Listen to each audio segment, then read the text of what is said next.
Remember when we were kids and the world felt like this giant, magical place? Everything was an adventure. Every question was worth asking, and imagination was our best friend. But somewhere along the way, as we grew up, a lot of us lost that spark.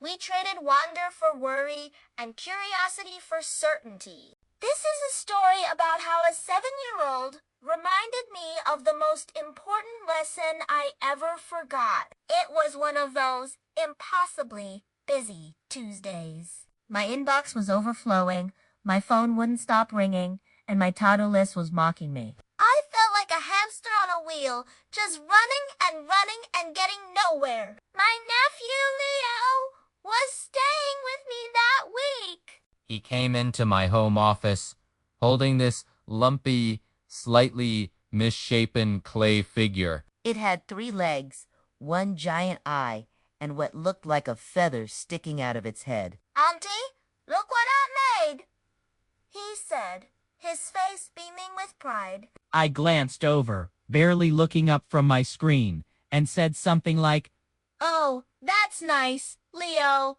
What is it supposed to be?" He looked at me, a little confused, and said, "It's not supposed to be anything. It's just what I made." And just like that, the hamster wheel in my brain screeched to a halt. It's not supposed to be anything. In my adult world, everything had to have a purpose, a label, a goal. Every project at work had a desired outcome. Every email had an objective. I was so focused on what things were supposed to be that I had completely forgotten the simple joy of just doing, of just creating for the sake of it. Leo wasn't trying to make a perfect sculpture of a dog or a person. He was just playing with clay, letting his hands and his heart guide him, and he was completely happy with the result.